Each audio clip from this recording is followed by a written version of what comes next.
N. 14th letter. And we've only got a shelf and a half here today, so it should be not too long. So, starts with Robert Altman's Nashville. Yeah. Which I only saw for the first time last year after reading Easy Riders and Raging Bulls again and starting to work through lots of the American directors of the late 60s and early 70s. Yeah. So Nashville's got a star-studded cast and is a kind of epic ensemble piece about the Nashville music scene. Did it spawn the series? I don't know whether it directly I spawned love the series. the series. I don't know that you'd like this as much as you like the series, because this is kind of one of those films where there's not really very much happens, not really much in the way of story, you know? Yeah. It's just lots of characters. It's good though. I'll give it a go. I love a bit of Nashville stuff. Next up, The Navigator, a medieval odyssey, Okay.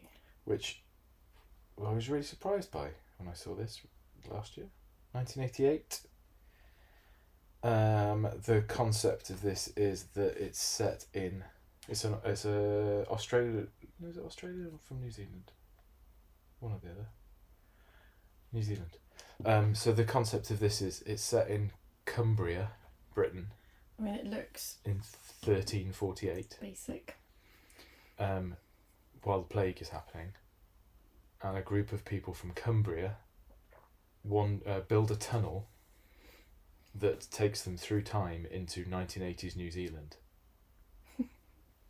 It's amazing. Sold. It's brilliant. It's really weird.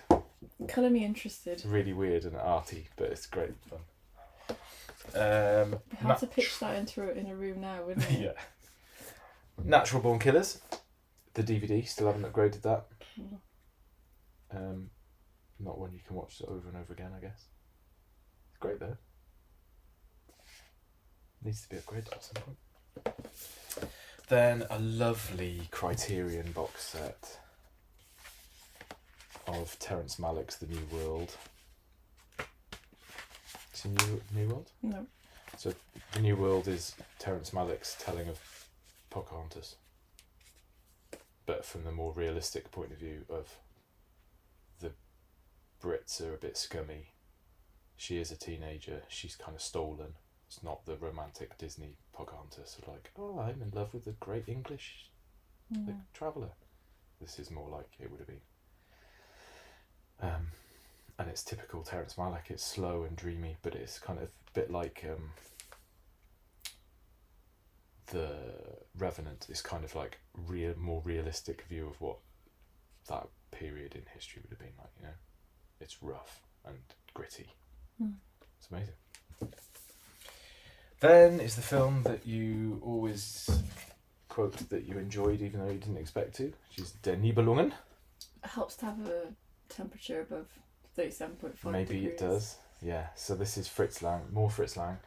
This is his 5-hour telling of the story of Siegfried, so part of the Ring Cycle, as in Wagner's version of the Ring Cycle. I actually did enjoy it. Yeah. Because it demands nothing from you, does it? I don't know, 5 hours. But if you're laid up, yeah, no, it was you brilliant. just want something flickering in your eyes. And it's really, it kind of when you see these things in film, this story in film format, it makes you realise that it's just Star Wars and Lord of the Rings and all those things are just the same as these old stories. You read it, don't you? Yeah, subtitles. Intertitles. It's great. That needs to be upgraded to Blu-ray as well. Next is another lovely limited edition, Night of the Demon. Folk horror spectacular. So this is based on M.R. James's The Casting of the Runes. So it's a story about somebody with a curse basically that he finds out he's only got a certain amount of time to live. It's amazing. Fantastic. And it's lovely, that box set. So that was one of the films that was mentioned when we asked people what their favourite ends were. So the next one is The Night of the Hunter, another favourite end from somebody on Twitter. Yeah. See this? Yes, I have seen that. So The Night of the Hunter is a wonderful fairy tale like Southern Gothic film with Lillian Gish that we last saw in Intolerance. So it's the only film that was directed by the actor Charles Lawton, so it kind of gets on those lists of like amazing films that were the only thing somebody made.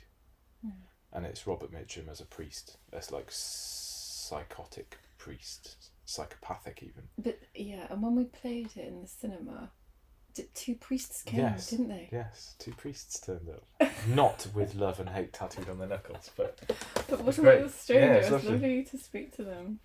And then another N that was on people's lists is Night of the Living Dead. Yeah. So that's the lovely criterion. Like Night of the Living Dead is in public domain because it wasn't. It's only from 1968, but whoever produced it originally didn't register it for copyright. So there have been hundreds of versions of it in different crappy copies that are like the DVDs made by loads of different companies. But thankfully, a couple of years ago, Criterion got hold of it and they produced a lovely restoration of it that also has on it, which is amazing that it has it, a work print edit of the same film that's called Night of Anubis, that's got different scenes in and different shots. Like George Romero was working on it in various different forms. And that's a lovely, if you're going to have Night of the Living Dead, that's the one to have. It's great. And that's a superb film. Then next comes a film that I'm always banging on about as well, that you can only get on DVD. And I spoke to the director about 2 years ago on Facebook, and he was really excited that we wanted to screen it, but there's only 35mm or DVD. There's never been a digital scan of it for Blu-ray or for showing in the cinema, which is a bit annoying because it's wonderful. And this is Noi Albinoi, which is, I think it translates as Noi the Albino. Okay. This is an Icelandic film about a guy who lives in a very remote northern Icelandic town, and he dreams of escaping to, I think he's within Iceland, he just wants to go to Reykjavik, but and it's one of those nice films about like an outsider. He's a guy he's an albino, but I don't think the actor's actually an albino. He's just got the thing where he's got absolutely no body hair. He's got no eyebrows, eyelashes. He is amazing. It's got an amazing soundtrack of Icelandic music, and I hope at some point it gets released in a version that we could screen because it's wonderful. Next, another one that got mentioned, North by Northwest. Classic. So we haven't had much in the way of Hitchcock yet. We've had Lifeboat. That's because there's a big box set in the corner of Hitchcock, so they're all in one place really, apart from Lifeboat because it was released by a different company, and North by Northwest because it's the only one that he made for MGM, so it doesn't go in the box set. And North by Northwest is just great. Yeah. Superb. Yeah. Action thriller, isn't it? Great. Fantastic. Another one that was mentioned is Nosferatu. Great. So that's the original. We've got the 1979 remake in the Werner Herzog box set, and that's great as well. But this is just, you can't really go wrong with it. F.W. Murnau's 1922 version of Dracula. He wanted to make Dracula and he couldn't get the rights to it, so they just made Nosferatu, which is pretty much Dracula, but with a different name and different character names. Wouldn't be allowed now. And we nearly didn't get this because it kind of vanished and all the prints disappeared. But it's back. It's amazing. And then we say we didn't have any Hitchcock, so there's another one now, Notorious. Good. Watched that one not so long ago. Cary Grant and Ingrid Bergman. Yeah, we did a screening with a talk from Neil, didn't we? Yeah. Neil Babington. The bottles of wine. Yeah. The tenseness. So super tense, and the bottles. Champagne. No, it's just. Is it? Yeah, I don't know. Is it champagne? But It's champagne and wine, isn't it? You're watching the champagne Yeah. go down because they need to go to the cellar. Yeah. And then there's the scene where somebody reaches in to check something on the bottle, and the bottle that he's tampered with is on the edge, and it's not the bottle that's been tampered with, and he's trying carry on. Let's just let people watch it themselves. And brilliantly in the cinema, just after the bottle thing happened, somebody knocked over a bottle of wine in the back row of the cinema, and the whole cinema gasped. So the tension was working in 3D. It was brilliant. That's the lovely American Criterion edition of that as well, which is much better than the British version you can get. Really good quality. And then next is another Michelangelo Antonioni. So we had L'Avventura, we talked about, the one that was like on an island where the woman goes missing. Yeah. It was all about ennui and middle class Italians being bored of being wealthy.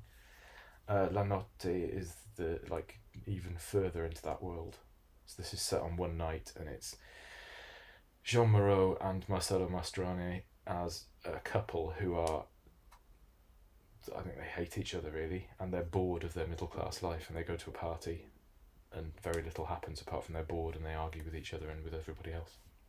It's a busman's holiday for us, isn't it? It's great.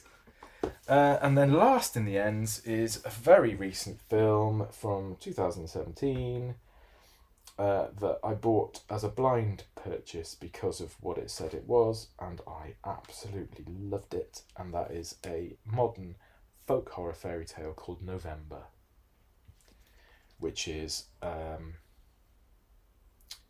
Estonia. It says it's unlike anything else you've ever seen, and that's even if you've seen a bunch of black and white Estonian fairy tale films. It's bonkers. It's got a kind of Satan figure that you can swap a bit of your blood for bringing your farm tools to life so that they can do your farming for you. It's got goats in it. It's black and white. It's creepy. It's hilarious at the same time.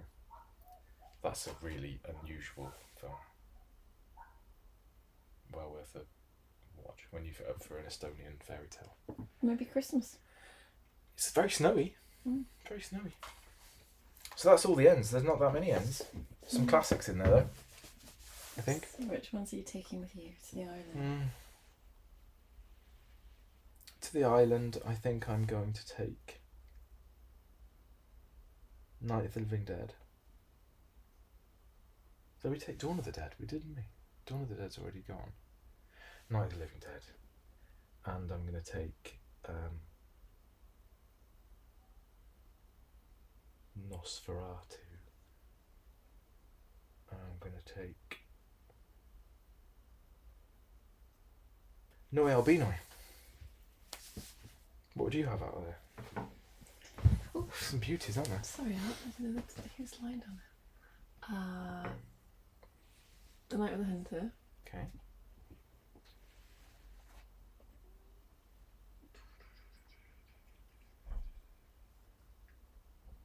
Nashville.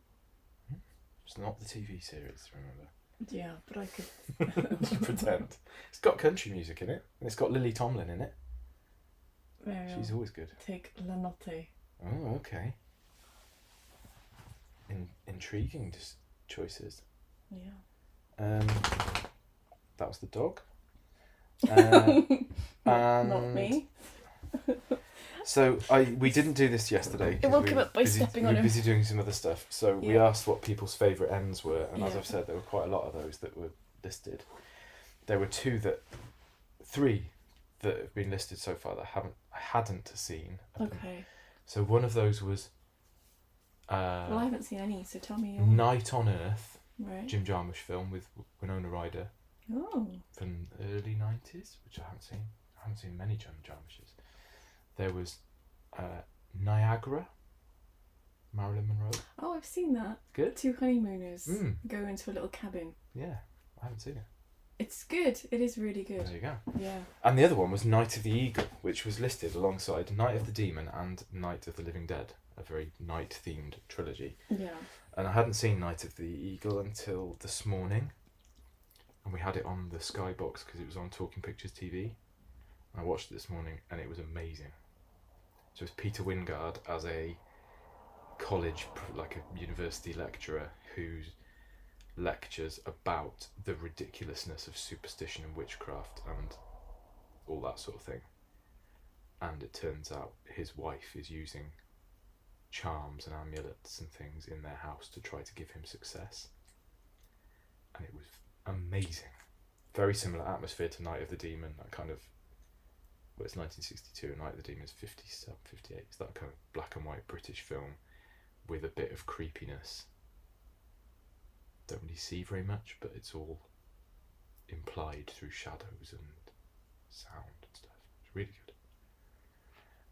So I'm gonna, once we get out of lockdown, we can start ordering things in again. I'm gonna, because it's only available from America, I'm gonna buy the Blu-ray of that. It's the American version is called Burn Witch Burn instead of The Night of the Eagle. But I'm gonna get it. It's great. Okay. And another film about witches. Got quite a few of those as well. Yeah. Love a witch. Oh, and then can I ask you some questions? So Tom, and I had a conversation with Tom on YouTube in the comments this morning. Okay. About favourite vampire, favourite werewolf, and favourite monster. Oh. So what would you answer to those? What would you answer to those? Well, mine were. You had all days. Well, to think about it was favourite films, not the actual beast. Okay. So I had Let the Right One In was my favourite vampire film. Yeah. Although there are lots of others that I love, but I think that's my favourite vampire. Yeah. American Werewolf in London was my favourite werewolf. Yeah. And my favourite monster, I said The Thing.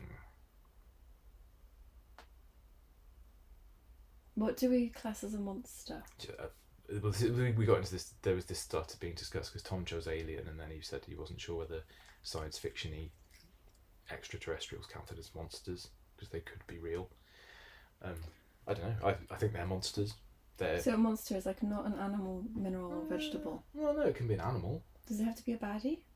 No.